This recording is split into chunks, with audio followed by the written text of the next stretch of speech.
लेकिन अखिलेश जी कहते हैं कि हमारे भी सपने में कृष्ण भगवान आए थे। ये उनके सपने मुलायम सिंह नहीं आते हैं तो कृष्ण कहाँ से आए? उनके सपने में उनके पिताजी नहीं आते तो कृष्ण कहाँ से आएंगे? जब मन साफ रहेगा, निर्मल रहेगा, तब कोई आता है। बाबा, ये मठ और ये हाथा क्या विवाद है? ये विवाद है गोरखपुर विश्वविद्यालय से। एग्जीक्यूटिव काउंसिल के बैठक के दौरान दोनों आदमी में कुछ बहस विवाद हुआ। अभी आपने उपेंद्र शुक्ला जी का जिक्र किया, वो पार्टी के बहुत अच्छे कार्यकर्ता भी थे, क्षेत्रीय अध्यक्ष भी रह चुके। तो कोविड के समय उनका देहांत हुआ था, तो कहीं ना कहीं महाराज जी उनके घर गए नहीं। तो कई लोगों के दिल में ये रहा कि आखिर में क्या ऐसा कारण हो सकता है कि गए नहीं। महाराज जी ही, उपेंद्र जी अटैक हुआ प्लेन हेमरेज का चुनाव के दौरान, तो महाराजा जी वहां भिजवाए थे लखनऊ। हेलो दोस्तों, नमस्कार, स्वागत है आपका हमारे एक नए एपिसोड में। आज हमारे साथ जो जुड़ने वाले हैं वो गोरखपुर विश्वविद्यालय के पूर्व छात्र संघ अध्यक्ष रह चुके हैं, सजनवा के पूर्व विधायक रह चुके हैं, श्री शीतल पांडे जी। आज मठ बनाम हाथा, श्री प्रकाश शुक्ला बनाम श्री वीरेंद्र शाही जी, बाबा को लोग क्यों शीतल सिंह पांडे कहते थे और कब एक कैसे ब्राह्मण नेता बने, लोग उनको ठाकुर नेता मानते थे। बहुत सी ऐसी बातें होने वाली हैं, तो बहुत दिलचस्पी है। आइए आज उनसे बात करते हैं। तो सबसे पहले बाबा आपका बहुत बहुत स्वागत है। धन्यवाद। तो जैसा कि हम लोग जानते हैं कि आप गोरखपुर विश्वविद्यालय के पूर्व छात्र संघ अध्यक्ष भी रह चुके हैं, तो अपने छात्र जीवन के बारे में कुछ आप बताना चाहिए। देखिए, गोरखपुर विश्वविद्यालय में LLB में मैं एडमिशन लिया था, प्रवेश लिया था,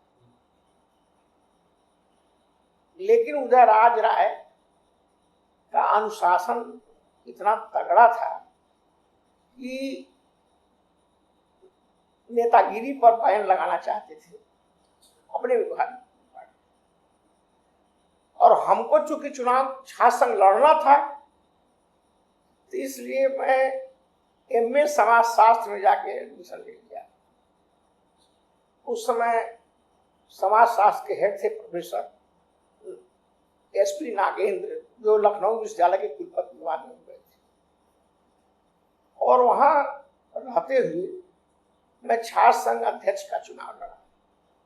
आपके विरुद्ध कौन था उस समय? अब ये कहना तो ठीक नहीं है, लेकिन बहुत बड़े नेता हैं इस समय और देश सरकार के मंत्री भी रह चुके हैं। इस समय राज्यपाल हैं। कहाँ के?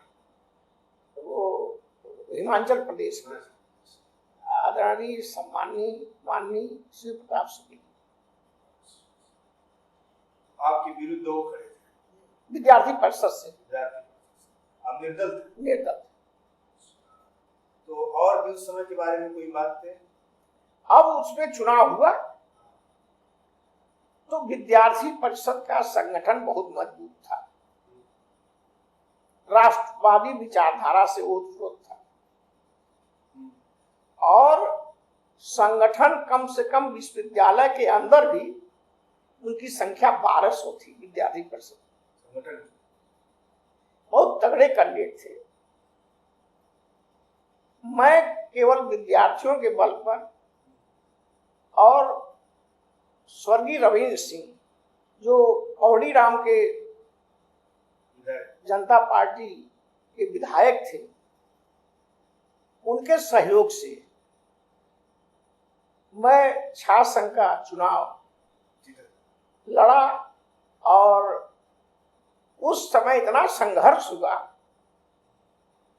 कि एक आश्चर्य ये है कि जब भी कोई चुनाव लड़ता है तो उसकी बिरादरी के लोग उसके साथ जरूर रहते हैं, लेकिन मैं दुर्भाग्यशाली था कि हमारी बिरादरी का सारा वोट श्री प्रताप शुक्ला जी के पास चला गया। ब्राह्मण वोट चला गया। विद्यार्थी परिषद और उनके सपोर्टर, हम नाम नहीं लेंगे, पूरा उस समय के पावरफुल लोग थे और विद्यार्थी परिषद, तो वो भी सज्जन हैं, सरल हैं, और वो भी आपातकाल में मीसा में बंद थे और मैं भी आपातकाल में मीसा में बंद। वो एक रक्षा मंत्री जी हैं राजनाथ सिंह जी, शायद वो भी आपके साथ उस समय नहीं, सीनियर थे या नहीं, हम लोगों से बहुत सीनियर हैं, बहुत सीनियर हैं। और वो विश्वविद्यालय के विद्यार्थी रहे हैं, विद्यार्थी परिषद के सदस्य रहे हैं, और उनसे हमारी मुलाकात स्वर्गीय रविंद्र सिंह के माध्यम से हुई थी, जो आज एकदम डायरेक्ट है उनसे। बाबा ये मठ और ये हाथा क्या विवाद है? देखिए, मठ और हाथा का कोई विवाद नहीं,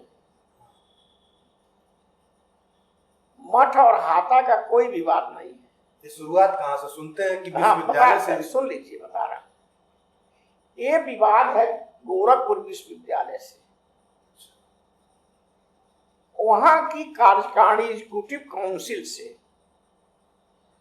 SNM त्रिपाठी का नाम सुने होंगे, वो डीएम थे गोरखपुर के। हाँ, और विश्वविद्यालय बनाने में MP शिक्षा परिषद जो दिग्विजयनाथ जी की थी,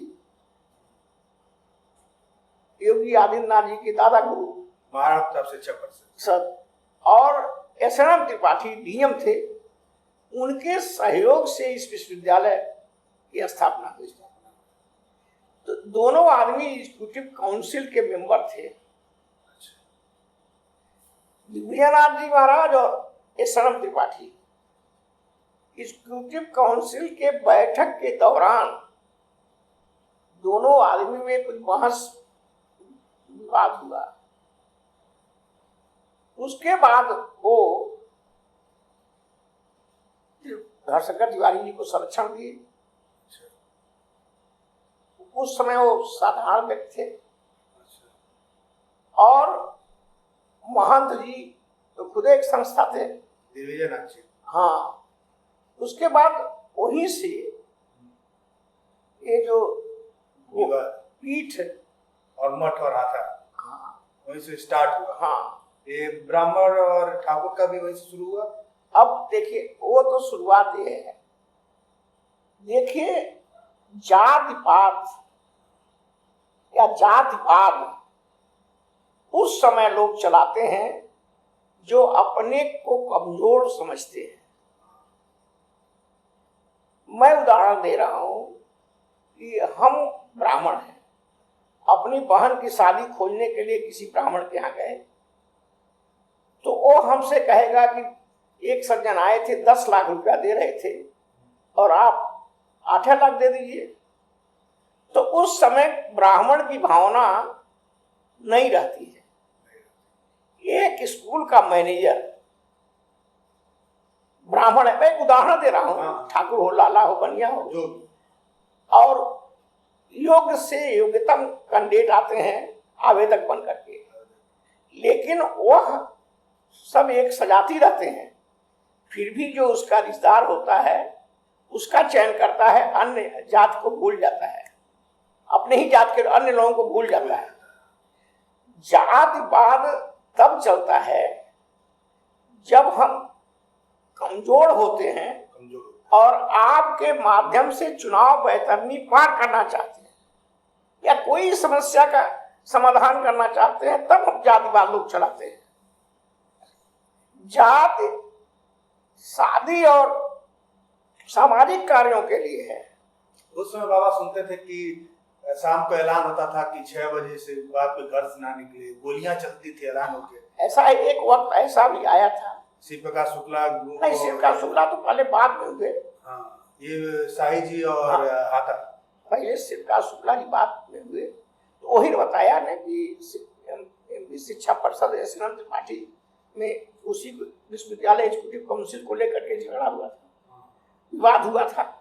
तब से गोरखपुर में जातिवाद का हुआ और SNM त्रिपाठी के संरक्षण में तिवारी भी आए और इधर जो अन्य वर्ग के लोग थे वो आए।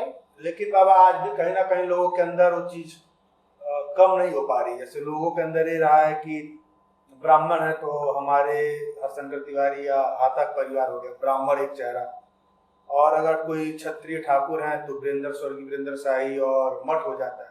आज भी लोगों के अंदर कहीं ना कहीं ये भावना रह गई है। नहीं, लेकिन अब पहले थे 2-4 साल पहले जो गांव से लेकर के शहर तक जो मनवड़ किस्म के लड़के थे, वो अगर ब्राह्मण थे तो अपने को हरशंकर तिवारी मान लेते थे और ठाकुर थे तो इधर मान लेते थे। ये कोई देखिए ऐसा है, कोई गोल गिरोह अपने लोगों का नुकसान नहीं किया, तथा कथित गोल गिरोह ने कि घर का कोई मारा गया, मारा कौन गया? गैर मारा गया। तो वो जात पात का उपयोग करने के लिए संघर्ष हुआ। एक वक्त ऐसा था कि भाई दोनों बावन ठाकुर आमने सामने लड़ने लगे, गांव से लेकर के देहात से लेकर शहर तक। वो ब्राह्मण है तो हम उनके कुल के हैं, ठाकुर हैं तो उनके कुल के। लेकिन एक वक्त ऐसा आया, अब वातावरण शांत है और आदमी अपना काम कर रहा है, वो जात पात के चक्कर में नहीं है और दरबार के चक्कर में नहीं है। तो आप जैसे सजनवा के विधायक भी रह चुके हैं जी, तो उसमें हम लोग देखते थे कि बहुत ज्यादा काम होता था, आज भी काम हो रहा है, लेकिन कहीं ना कहीं जनता आपको बहुत ज्यादा मिस करती है, मतलब आपको याद करती है। क्योंकि हम लोग सुने, मैंने तो एक बार देखा भी था कि किसी गांव पे खेत में नल पानी चलवाना था, तो आपके पास वहाँ आपके सजनवा का ही मामला था, आपके पास आए, कहें कि विधायक जी ऐसी सी बात है, तो आपने पानी चलवाने के लिए सीधा एसडीएम को फोन कर दिया था। तो लोग कहीं ना कहीं ये चीज कहते हैं कि अगर विधायक जी के अगर वश में हो तो जनता के छोटे छोटे काम को लेकर सीधे माननीय प्रधानमंत्री मोदी जी को अगर वश में हो तो फोन कर देंगे। जी, हम को जो सम्मान मिला है, विधायक की कुर्सी मिली थी, तो जनता के द्वारा मिली थी। तो जनता के मान और सम्मान के लिए तो हमें कुछ भी करने की जरूरत थी। मेरे पास कोई आता था तो हम पुलिस से संबंधित था, पुलिस से, प्रशासन से संबंधित था, प्रशासन से, और कृषि से संबंधित था, कृषि अधिकारी। तो जिससे संबंधित जो था उसको मैं फोन करता था बिना विलंब किए। अब तो लोग कहते हैं कि आप लिख के दे जाइए, हम देखेंगे। तो कैसे आप कह रहे हैं कि आपको लोग मिस कर रहे हैं? आपको याद? इसलिए आदमी को अपने मूल स्वरूप को नहीं छोड़ना चाहिए, सरलता और सहजता को नहीं छोड़ना चाहिए।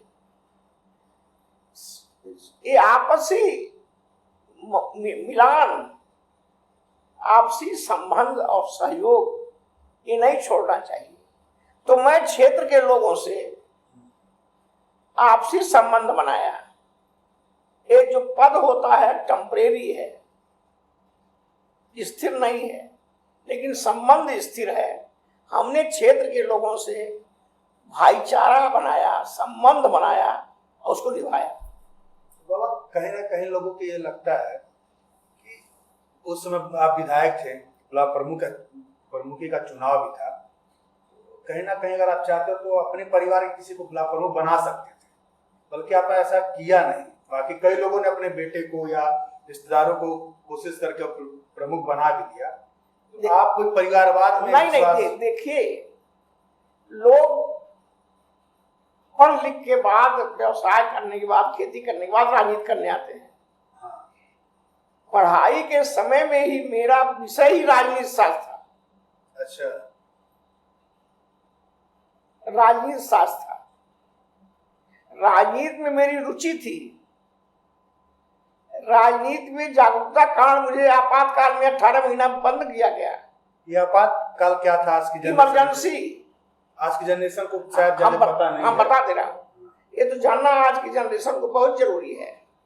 ऐसा है, राजनारायण जी का नाम सुने होंगे ना, देश बंधु राजनारायण, और इंदिरा गांधी रायबरेली से चुनाव लड़ी थी, राजनारायण जी भी लड़े थे। इंदिरा जी चुनाव हार गई। उसी समय वो आपातकाल ये है, हमारे मौलिक अधिकार, पढ़ने का अधिकार, बोलने का अधिकार, न्यायालय जाने का अधिकार, एक जगह से दूसरे जगह जाने का अधिकार, ये हमारे मौलिक अधिकार हैं जो संविधान ने दिया है, फंडामेंटल राइट, मौलिक अधिकार। उस पर उन्होंने हमला किया, और जब ये हमला कर दिया तो हजारों लोगों को आपातकाल मीन्स इमरजेंसी में जेलों में डाल दिया। और भी तो शायद जेल गए हैं। मैं भी 18 महीना उसमें था। और मेरी माँ मर गई थी, मुझको पेरोल तक नहीं, क्योंकि मीसा में अनुच्छेद 226 के तहत कोर्ट जाने का नियम नहीं है। मीसा में हम नहीं, DIR में जा सकते थे, मीसा में नहीं जा सकते थे। तो हमारी माँ मर गई, हमको पेरोल तक नहीं हुआ था। काफी संघर्षफुल जीवन रहा आपका, आपने जेल भी काटा है, फिर 18 महीना आपातकाल में। जब आपातकाल का नाम सुनते लोग थर्रा जाते थे। पति पत्नी भी कोई अपनी बात नहीं कहते थे ताकि दीवार न सुन ले। जबरदस्ती लोगों को बंद किया जाता था क्या? हाँ, जब हमारे अधिकार छीन, आंदोलन नहीं कर सकते, अपनी बात कहीं नहीं जाकर कह सकते, कोर्ट में नहीं जा सकते, अनुच्छेद 226 पर बैन था। जब अन्याय होता था तो हम अपनी बात को कहीं दूसरी जगह ले ही नहीं जा सकते थे, यही आपातकाल था। इसी आपातकाल से कई लोग नेता भी निकल गए, बहुत से नेता निकले, हजारों लोग जेल में बंद थे। उस समय जो आपातकाल से आया तुरंत MLA लड़ गया, जीत गया। आपने क्यों नहीं कोशिश किया? मैं उस समय प्रेसिडेंट लड़ना चाहता, अध्यक्ष का चुनाव। मेरे मन में इच्छा थी कि हमको विधायक से बड़ा पहले प्रेसिडेंट होना है।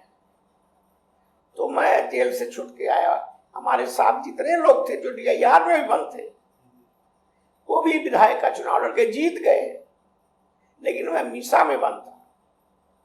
मीसा में जमानत नहीं होती, जब सरकार छोड़ती है तभी। कहीं ना कहीं वो सरल स्वभाव दिखता है। लोग कहते हैं कि आप छात्र राजनीति से उठे हुए हैं, इसीलिए आपको पता है कि गरीबों का दर्द क्या होता है, एक मजदूर का दर्द क्या होता है। कहीं ना कहीं आपके अंदर ये चीज दिखता है। हम छात्र राजनीति से भी उठे हैं और गरीबी से भी उठे हैं, और गरीबों के दर्द को, गरीबी की पीड़ा को हम बहुत अच्छी तरह जानते हैं। हमको मालूम है कि गरीब की आवश्यकता क्या है, कितना उसकी पूर्ति होती है, ये सब चीजें मालूम है। ऐसा नहीं कि हम गरीबी भी देखे हैं और आज विधायक होने के बाद अच्छा दिन भी देखे हैं। अब हम लोग सामान्य परिवार के थे तो हम सब चीज देखे हैं। ऐसा नहीं कि मंच से भाषण दिए हैं, धरती से सीखे। तो पहले लोग मानते थे, आपके विधायक बनने से पहले कई लोगों का ये कहना था कि आपका नाम शीतल सिंह पांडे है, से कुछ लोगों का मानना ये था उस समय। अब सुनिए, मैं बताया ना कि मैं जातिवाद के विरोध में था। फिर उसके बाद कहीं ना कहीं आपको लोग ब्राह्मण नेता। अरे सुन तो लीजिए। जब आपने प्रश्न किया बड़ा लाजवाब, आप लोग शीतल सिंह कहते थे, मैं जातिवाद के विरोध में था, जात-पात के विरोध। हम प्रेसिडेंट का चुनाव लड़े तो शिव प्रताप शुक्ला जी हमारे खिलाफ लड़े, और जितने ब्राह्मण सक्षम लोग थे, इनको पावरफुल कहते हैं, वो सब मेरा विरोध किए। जब मैं कौड़ीगाम से विधायक चुनाव लड़ा, उस समय भी उपेंद्र शुक्ला के पक्ष में सारे लोग आ गए। नहीं, मैं उपेंद्र शुक्ला न लड़े होते तो मैं उसी साल जीत गया होता, राम भुआल नहीं जीतते। मैं 42,000 वोट पाया और उपेंद्र शुक्ला 17,000 वोट पाए। लेकिन कुछ लोगों की साजिश, हम नाम नहीं लेंगे, कानून लड़ाए गए थे। अभी आपने उपेंद्र शुक्ला जी का जिक्र किया, वो पार्टी के बहुत अच्छे कार्यकर्ता भी थे, क्षेत्रीय अध्यक्ष भी रह चुके। तो कोविड के समय उनका देहांत हुआ था, तो कहीं ना कहीं महाराज जी उनके घर गए नहीं। तो कई लोगों के दिल में ये रहा कि आप में क्या ऐसा कारण हो सकता है कि गए नहीं। देखिए, ऐसा है, उपेंद्र शुक्ला जी एक संघर्षशील व्यक्तित्व के आदमी थे, निष्ठावान कार्यकर्ता थे, पार्टी के प्रति उनका समर्पण था। और जिले में या अगल बगल कमिश्नरी में कोई ऐसा कार्यकर्ता नहीं था जहां उपेंद्र शुक्ला ने पहुंचते हो।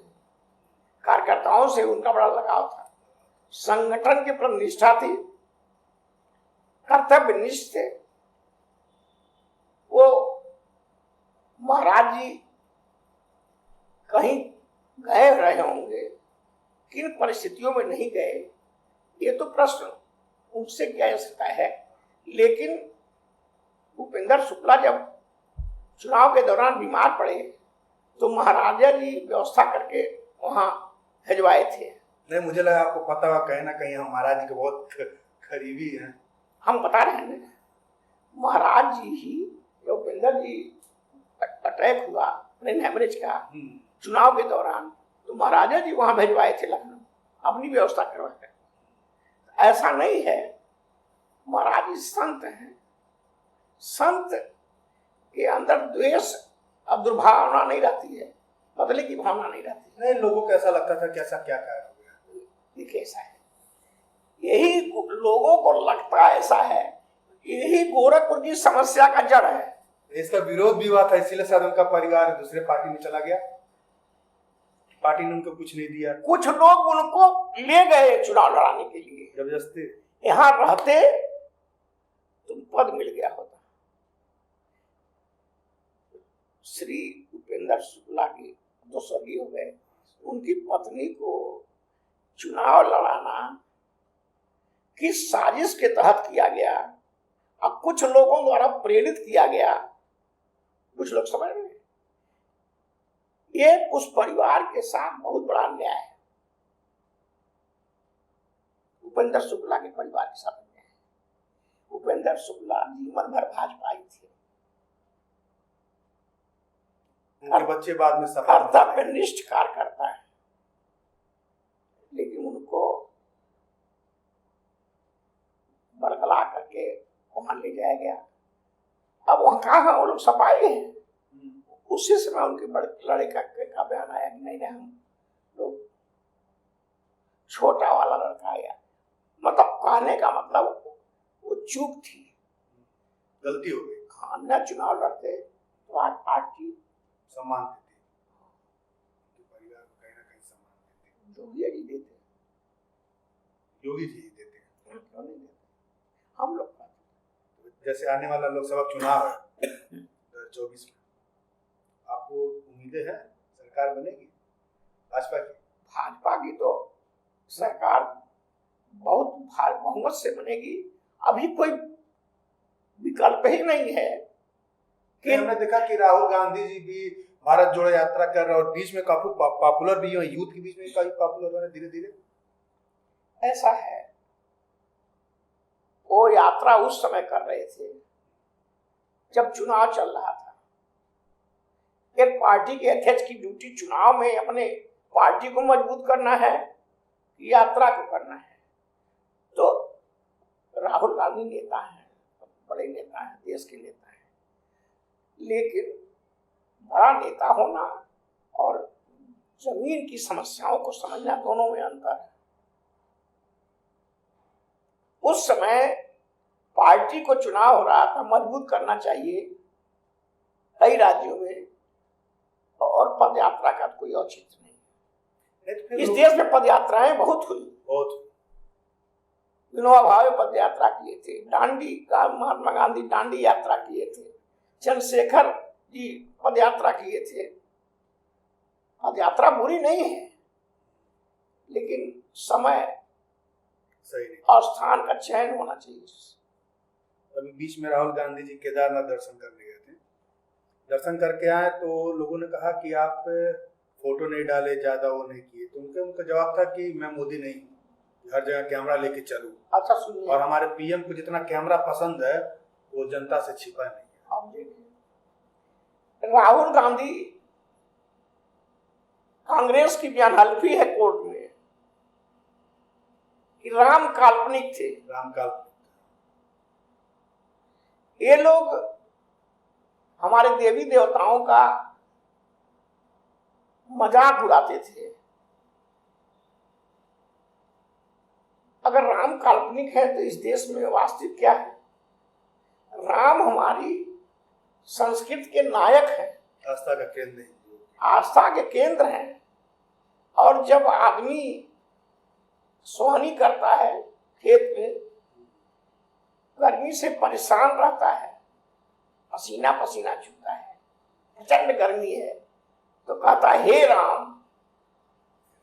कभी राहुल राम और काशी राम नहीं कहता है। हमारे राष्ट्रपिता जी का भी जब देहांत हुआ तो उनका भी लास्ट यही था, हे राम। हाँ, हे राम। हे राम था। तो आदमी के समाधि पे राम लिखा तो हमारी संस्कृति के, हमारे जीवन शैली के, मानवता के नायक हैं। और राम यहाँ मनुष्य की मर्यादा का पालन किए हैं, तब मर्यादा पुरुषोत्तम कहवाए हैं, कहा है। उसमें कोई शक नहीं है।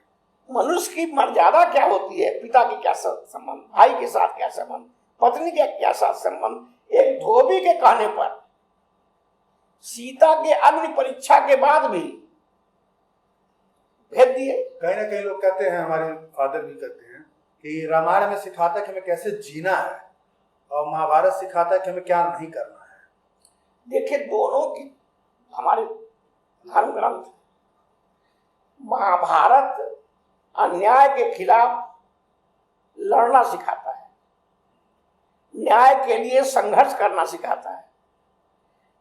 रामायण समाज में कैसे जिया जाए, कैसे चरित्र का पालन हो, कैसे सामाजिक संबंधों का पालन हो, कैसे समाज को नई दिशा मिले, कैसे माता पिता के आज्ञा आज्ञा का पालन। रामचरित्र मानस एक रामायण राम का घर है, तो जो हमारे नायक का घर ठीक रहेगा तो समाज ठीक रहेगा ही।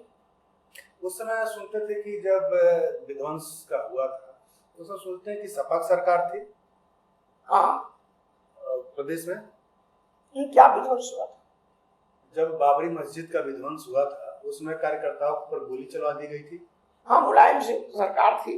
मुलायम सिंह की सरकार। और जब ये बयान दिया जाएगा, अभी कोई आके कहे आपके मोहल्ले में कि कोई माई का लाल इस मोहल्ले में नहीं है जो मेरा बाल बांका कर सके, तो जरूर कुछ लोग निकल पड़ेंगे कि अच्छा आओ बताओ।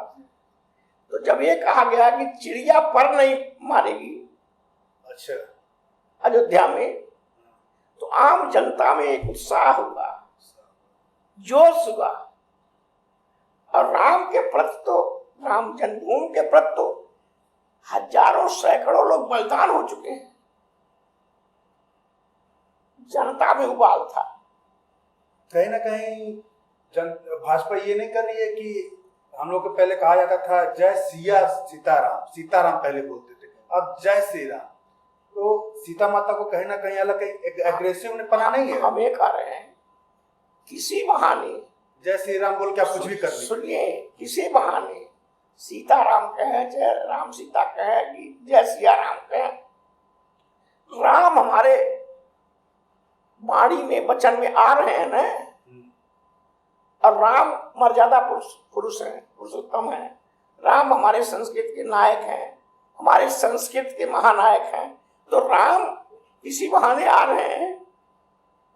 एक आदमी बड़ा घृणा करता था। बाकी पार्टियां तो इसीलिए आपका विरोध करती हैं, आपके संगठन का, नहीं, कि जय श्री राम बोलते हैं और युवक को भड़काते हैं। नहीं, गलतफहमी में हम लोग तो जय श्री राम बोलते हैं तो अपने नायक का याद करते हैं। जैसे हम कोई अध्यक्ष होता है पार्टी का, हम कहते हैं आवर प्रेसिडेंट फलाने।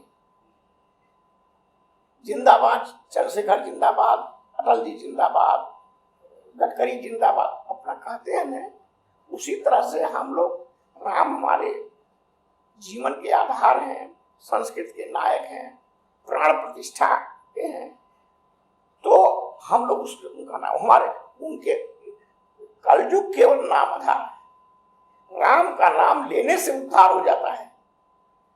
बताया ना कि स्वानी करते हुए तो सुनिए, स्वानी करते हुए सब लोग कहते हैं हे राम। ट्यूबवेल का पानी चल रहा है, खूब कड़ाके की ठंडक है, खेत में आदमी चद्दर ओढ़ के ऐसे ट्यूबवेल के पास खड़ा है, ठंडक से कड़कड़ा रहा है, वहां भी पता है हे राम। जब आदमी कष्ट में होता है तो राम का नाम लेता है, राम के माध्यम से अपने कष्ट को दूर करना चाहते हैं। राम हमारे संकट को पार करने वाले हैं, राम हमारे संस्कृति के नायक है, हम आस्था के केंद्र हैं। तो कहीं ना कहीं आ जाते हैं आपके पार्टी के पास, तो कहीं ना कहीं आडवाणी जी के साथ गलत नहीं हुआ? उनको राष्ट्रपति नहीं बनाया गया? लोगों की उम्मीद थी कि उनको राष्ट्रपति बनाया जाए, उन्हें एक कोने में बैठा दिया गया। ऐसा है, हर पार्टी की नीति अलग होती है। आज वन मैन आर्मी वाला हमको लग रहा सिस्टम चल रहा है। नहीं, मोदी जी सब कुछ नहीं, मोदी जी लोकतांत्रिक आदमी है, मोदी जी की लोकतंत्र में आस्था है, मोदी जी कलेक्टिव लीडरशिप में विश्वास करते हैं और कलेक्टिव विचार को आह्वान करते हैं, सबका राय लेते हैं, सबकी बैठक करते हैं। हमारे यहाँ फोरम है, ग्राम इकाई से लेकर राष्ट्र इकाई तक। ग्राम इकाई प्रस्ताव पास करती है, ब्लॉक इकाई प्रस्ताव करती है और जिला इकाई प्रस्ताव करती है। तो मोदी जी कोई अकेले निर्णय नहीं लेते हैं, सामूहिक लेते हैं और कार्यकर्ताओं की भावनाओं का कद्र करते हुए निर्णय लेते हैं। तो कहीं ना कहीं विपक्ष पार्टियों को ये लगता है कि परिवारवाद तो इनकी पार्टी में भी है। अमित शाह जी के बेटे जैसा बीसीसीआई के सचिव हैं, राजनाथ सिंह जी के बेटे जो रक्षा मंत्री, उनके बेटा नोएडा से विधायक हैं, तो कहीं ना कहीं परिवारवाद आपकी पार्टी में है। देखिए ऐसा है, हमारा बेटा है, अगर उस सजनवा में राजनीति करना चाहता है कर सकता है, किसी का भी बेटा। लेकिन परिवारवाद वो है जब एक अपने परिवार को ऊपर रख करके अन्य परिवारों के योग्यतम आदमियों की उपेक्षा हो। क्या सैफैया एक परिवार था जो वही योग्य सबसे थे। अब तो योगी जी के मुख्यमंत्री बनने के बाद से गोरखपुर में विकास हो रहा है, आपका ऐसा लग रहा है? बिल्कुल विकास हो रहा है। आप पहले रामगढ़ ताल को देखिए, हाँ, तो नौका विहार को देखिए। अब हम लोग को जुहू चौपाटी नहीं जाने की आवश्यकता, नौका विहार हमारा सबसे खूबसूरत है। अब वही मॉर्निंग वॉक सबका होता है, morning walk, evening walk, Sunday को चले जाइए, कितनी भीड़ होती है। राम मंदिर बन रहा है, हाँ। कहीं ना कहीं खुशी है हम लोग के अंदर या जनता के अंदर, सबके अंदर। भाजपा को खुशी है कि राम मंदिर बन रहा है, सबका खुशी है। सपा वाले भी कहते हैं कि हम भी राम भक्त हैं। नहीं, वो तो कृष्ण भक्त मानते हैं अपने आप को। अरे कृष्ण और राम में कौन अंतर है? वो तो कहते हैं कि हम कृष्ण भक्त, हम कृष्ण मंदिर बनाएंगे। फिर वह बात 100 मंदिर बनवावे हैं कि राम विष्णु के अवतार राम है, कृष्ण दोनों आदमी है, तो राम कृष्ण में क्या अंतर है? ये तो अपना मानना है, लेकिन अखिलेश जी कहते हैं कि हमारे भी सपने में कृष्ण भगवान आए थे। ये उनके सपने मुलायम सिंह नहीं आते हैं तो कृष्ण कहां से आएगा? उनके सपने में उनके पिताजी नहीं आते तो कृष्ण कहां से आएंगे? जब मन साफ रहेगा, निर्मल रहेगा, तब कोई आता है। सपना अगर किसी के आदमी के मन में सपना न हो, कल्पना शक्ति, इच्छा शक्ति, संकल्प शक्ति, तीनों अगर समन्वय है तो दुनिया में कोई चीज असंभव नहीं।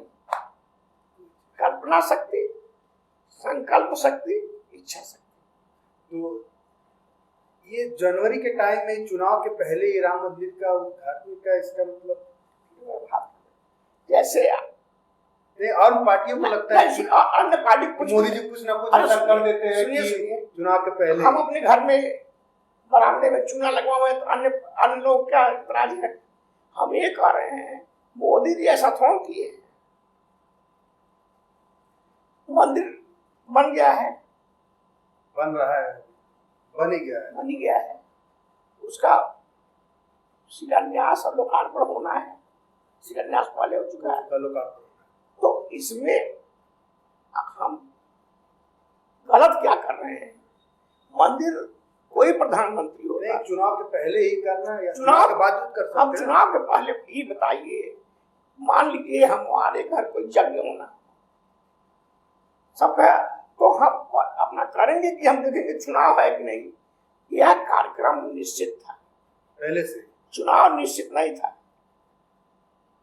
यह कार्यक्रम निश्चित था कि उसका वो लोकार्पण होना है। इस बार लग रहा है आप लोग पूर्ण बहुमत से आएंगे, सीटें बढ़ेंगी और बढ़ेंगी, इसलिए लेकिन विपक्ष तो बहुत ज्यादा एक हो गया हर प्रदेश से।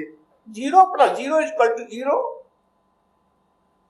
इनके पास न कोई वर्जन है, न इनकी सोच है, न ये देखिए अभी इंडिया बनाए थे ना, इंडियन गठबंधन कितना टूट टूट के बिखर गया। तो वहाँ पे तो नीतीश जी भी चाह रहे हैं कि मैं प्रधानमंत्री बनूं, इधर से अखिलेश जी तैयार हमारे नहीं चाहते, तो वही इंडिया जो गठबंधन था उसमें महत्वाकांक्षाएं ज्यादा है।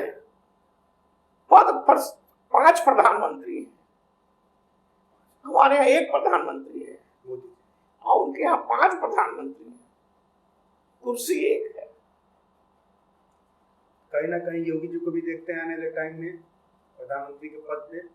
योगी जी मुख्यमंत्री बहुत अच्छी ढंग से निभा रहे हैं।